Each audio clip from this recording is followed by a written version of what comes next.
자, 오늘은 정말 오랜만에 시계 얘기 한번 해봅시다. 이게 베스킨 라빈슨 로고 아니에요?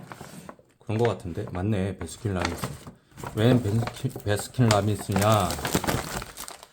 제가 그랜드 세이코에 4년차, 5년차 시계 두 개를 맡겼거든요. 그래서 이제 무상 점검 쿠폰이 있어서 이제 점검을 맡기고 오늘 완료돼서 찾아가라는 연락을 받고 갔다 왔죠. 그랬는데 쇼핑백이 없다고 여기다가 이렇게 담아주더라고요. 그러니까 그분 말씀은 이랬어요. 시계 개수하고 쇼핑백 개수가 맞춰서 나온다. 그래서 쇼핑백 여유가 없다. 그래서 죄송하지만 여기에 담아드려도 되겠느냐. 그래서 예, 그래도 됩니다. 그래서 이렇게 담아왔어요. 그러니까 그랜드 세이코가 굉장히 예전에는 가성비가 좋기로 유명한 시계였는데 품질에 비해서 가격이 낮은 거죠. 그래서 가성비가 좋은 시계로 유명했는데 이제는 자기들도 이제 명품 노래하면서 럭셔리 노래하면서 가격이 굉장히 많이 올랐잖아요. 그래서 입으로는 자기들도 이제 럭셔리를 지향합니다 하지만 현실은 이렇다는 거죠. 그러니까 명품 쇼핑백이 중고 거래 사이트에서 거래가 되기도 해요. 그만큼 이제 희소성도 있고 자기들도 그런 상황이 되면서 이제 쇼핑백을 관리하기도 하는데 그래도 아직은 아무리 그랜드 세이코가 이제 럭셔리를 지향한다고 하지만 그 정도 전통 있는 럭셔리 브랜드는 아니기 때문에 쇼핑백 자체도 하나의 홍보물이 될 수 있는데 그렇지 않고 겉멋부터 든 거 아닌가 하는 그런 생각이 들었습니다. 그래도 포켓몬 이쁘긴 한데 그래도 이건 아니잖아요. 어쨌든 제가 이렇게 두 개를 받아왔는데 이렇게 보면 비닐 안에 뭔가 좀 아직은 좀 싸 보여요. 수리 보고서 이렇게 해서 기점검 뭐 별 내용은 없습니다. 정상 범위 작동 확인됩니다. 이렇게 되어 있더라고요. 요거는 이제 스프링 드라이브 시계인데 스프링 드라이브라는 거는 기존에 있는 이제 유럽산 시계에서는 볼 수 없는 거죠. 그러니까 쿼츠와 기계식의 하이브리드라고 보시면 됩니다. 그러니까 보통 기계식 시계는 태엽으로 이제 에너지원을 삼잖아요. 그런데 그렇지 않고 이 스프링 드라이브라는 구동 체계는 에너지원은 그러니까 배터리 같이 전기 에너지를 삼고 그다음에 초침이나 시침은 톱니바퀴를 이용해서 이제 기계식으로 운영하는 그러니까 에너지원만 쿼츠 그다음에 실제 구동은 기계식 이렇게 움직인다고 볼 수 있습니다. 그래서 이 시계의 가장 특징은 이게 이게 초침을 보시면 기계식 시계처럼 딱딱딱딱딱 넘어가는 게 아니고 그렇다고 쿼츠처럼 딱딱딱딱 넘어가는 것도 아니고 물 흐르듯이 끊김없이 부드럽게 흘러간다는 그런 매력이 있습니다. 기계식이 아니라서 그런지 몰라도 이 용두를 감는 느낌도 달라요. 이게 좀 뭐랄까 매끄럽다고나 할까 아니면 들리실지 모르겠는데 이렇게 좀 뭔가 쓱쓱쓱 하는 그런 느낌이 납니다. 기계식 시계만을 사용하신 분들이 보기에는 약간 이질감이 느껴지는 그런 시계라고 볼 수 있죠. 그 대신 장점이 뭐냐면 정확도가 굉장히 높고 하루에 한 1오차 1초 정도밖에 안 나거든요. 그리고 리저브 타임도 길어요. 그래서 주말 이틀 내내 둬도 뭐 리저브 타임이 남아 있고 그다음에 두께도 굉장히 좋습니다.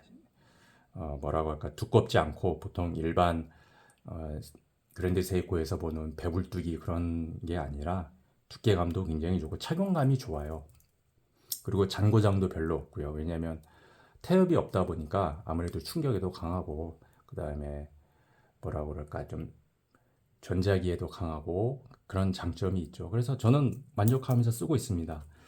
그래서 4년차, 5년차 무상 점검이라 그래서 어떤 걸 점검하나요? 그랬더니 혹시 케이스백을 열어서 뭐 사소한 주유라도 해주나요? 그랬더니 그런 건 아니고 일단 기계에 걸어놓고 오차 점검 또 방수 점검해서 이상이 없으면 괜찮네 그러고 다시 보내준 겁니다. 다시 말해 4년차, 5년차 점검이라는 건 오차 점검, 방수 점검이다. 케이스백을 따로 열진 않는다. 그렇게 생각하시면 될 것 같아요. 이제 요 문자가 등장하는데 요것은 제 영상을 보신 분들은 알겠지만 기계식 시계죠. 기계식 시계인데 연락을 받기를 하루 정도는 괜찮은데 하루가 지나면 오차율이 커진다라는 진단을 받았고요. 또 제가 직접 써본 결과로는 시침이 그러니까 정확하지가 않아요. 다시 말해서 분침이 12시를 넘어가면은 시침도 한 칸을 이동해야 되잖아요. 그런데 시침이 약간 늦어서 분침이 넘어가도 시침은 이전 시간을 가리키는 경우가 있더라고요. 와, 랩을 어떻게 쌓았길래 이렇게 안 뜯기냐. 신기하네. 어쨌든 거의 뜯긴 뜯어야 되는데 어쨌든 그래서 오버홀을 맡길 경우에 그러니까 재밌는 게 뭐냐면 말이 조금씩 달라져요. 작년에 4년차 점검을 받았을 때는 오버홀 비용 포함 수리비까지 해서 60만 원입니다 그랬는데 올해는 그 가격이 70만 원으로 뛰었어요. 그래서 수리 비용까지 포함한 가격인가요? 아니면 오버홀 가격만 70만 원인가요? 했더니 오버홀 가격만 70만 원이래요. 그래서 왜 이렇게 올랐나요? 했더니 수리비가 올랐다는 겁니다. 그래서 부품까지 교체를 하면 70만 원에서 더 부품 비용이 플러스가 될 수 있다는 거예요. 그러니까 60만 원에서 70만 원으로, 70만 원에서 플러스 알파로 이렇게 해가 갈수록 계속 뛰고 있습니다. 참, 그러니까 이제는 가성비 브랜드라고 말할 수는 없을 것 같아요. 이제 고급 브랜드가 된 거죠, 한마디로. 그래서 제가 참 좋아하는 시계인데 어떻게 제가 좋아하는 물건마다 만년필도 그렇고 제 속을 썩였는지 모르겠어요. 그래서 올해 9월까지가 이제 만 5년이 되는 해인데 그때까지는 15% 할인 쿠폰을 쓸 수 있는데 오버홀 그것을 넘어가면 15% 할인 쿠폰은 사라지죠. 그래서 과연 70만 원 플러스 알파를 내고 오버홀을 받을 것인가? 아니면은 어쨌든 시계가 구동은 되니 그냥 찰 것인가 굉장히 고민을 하고 있어요. 아, 이거 참 시계라는 게 나날이 굉장히 버겁지 않나. 정말 가진 사람만이 누릴 수 있는 사치품이 되어가고 있지 않나라는 생각을 해보게 되네요. 사실 시계라는 게 이제는 이렇게 많이 이렇게 필요함이 이제 줄어들었잖아요. 왜냐하면 핸드폰이 나오면서부터 이제 핸드폰을 보고 다니지 사람들이 시계를 안 찾는 사람도 많고 찬다 그래도 스마트워치 기능이 훨씬 다양하고 시간을 맞출 필요도 없는 그냥 잘 때 충전 잭만 꽂아주거나 아니면 맥스앱에 올려놓고 자면은 그냥 쓰기도 좋잖아요. 그런 스마트워치를 쓰는 사람도 많고 그런데 굳이 4, 5년에 한 번씩 수십만 원 혹은 100만 원이 넘어가는 돈을 지불하면서 오버홀 비용을 지불하면서 이런 기계식 시계를 찰 이유가 있겠나 그런 생각이 들었습니다. 제가 쇼츠 영상에도 올렸는데 방금 전에 쇼츠 영상을 올렸는데 역 부스에 있는 제니스 부스를 이제 방문을 해서 영상을 찍었어요. 근데 거기 보면 마음에 드는 시계가 있었는데 첫 화면에 나오는 그 시계 두 개 나오잖아요. 그게 파일럿 시계인데 그 시계가 굉장히 마음에 들더라고요. 그래서 하나는 스틸 제품이었고 하나는 까맣게 보이는 게 세라믹 제품이었는데 저는 가격을 듣고 깜짝 놀랐어요. 예전에 비하면 제니스는 그렇게 비싼 브랜드는 아니었는데 그냥 스틸로 만든 제품 그러니까 특별한 기능이 있는 것도 아니에요. 시간과 날짜만 나오는 스틸 제품이었는데 가격이 1150만 원 거의 롤렉스의 서브마리너 가격에 육박하는 그런 가격이었고요. 그 다음 옆에 세라믹 제품은 더 비쌌어요. 1450만 원이었어요. 색깔이 까면서 이게 플라스틱인지 세라믹인지 누가 구분을 하겠어요. 그런데 300만 원에 더 비싼 거예요. 이제 그 판매하시는 분의 말씀은 저희가 롤렉스보다 상위 브랜드이기 때문에 엔트리 제품은 거의 롤렉스보다 비싸거나 비슷합니다라고 얘기하는 거예요. 상위 브랜드라고 누가 그렇게 정해줬나요?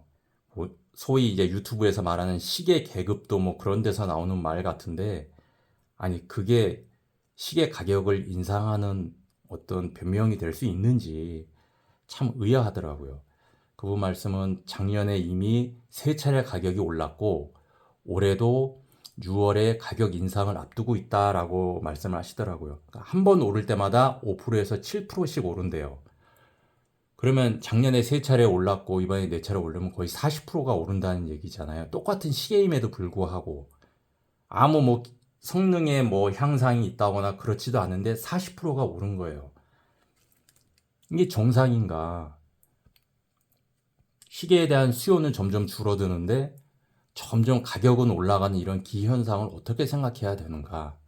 정말 이제는 그냥 이 두 시계로 그냥 내가 저지른 일이니까 그래 내가 책임지고 간다라는 생각으로 이 두 개만 만족하면서 평생 차고 오버홀도 포기하고 누가 요즘 시계 보나? 시간은 스마트폰으로 보면 되지. 그냥 손목에 시계가 걸려 있는 게 중요하지 라는 생각으로 차고 다닐까? 솔직히 고민이 돼요. 그래서 시계라는 게 물론 이제 예전에는 시간을 확인할 수 있는 방법이 없었기 때문에 필수품이기도 했고 이제 부자들을 위해서 사치품 영역으로 넘어가기도 했지만 이제는 아예 통으로 사치품 영역으로 넘어가고 있지 않나. 그래 그냥 실사용은 스마트폰이나 스마트워치에 주고 그냥 아예 사치품 영역으로 넘어가지 않나라는 생각이 들어서 굉장히 좀 시계를 좋아하는 사람 입장으로서는 좀 서글펐어요. 월급은 안 오르는데 시계값은 한 1년에 3번씩 오르다니. 이래가지고서야 서민이 어떻게 생활할 수 있냐. 서민은 그냥 밥만 먹고 살아야 되는 존재가 되었나. 그런 생각이 들더라고요. 그래서 간만에 백화점 명품관을 들려서 한번 쭉 둘러보고 다시 한번 제가 서민임을 실감하고 왔습니다.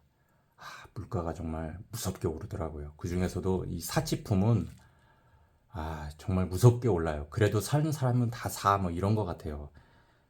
그냥 낙담을 하고 딱 올라왔는데 1층에 명품관 있잖아요. 막 이렇게 보면 뭐 구찌도 있고 샤넬도 있고 그런데 사람들 줄 쫙 서 있더라고요. 그래서 야, 진짜 나만 가난하구나. 그런 생각을 했습니다. 그래서 이걸 어떻게 좀 오버홀을 받아야 될까 좀 더 고민을 한번 해봐야겠습니다. 화창하고 날씨 좋은 주말인데 숙제거리 하나 또 안 왔네요.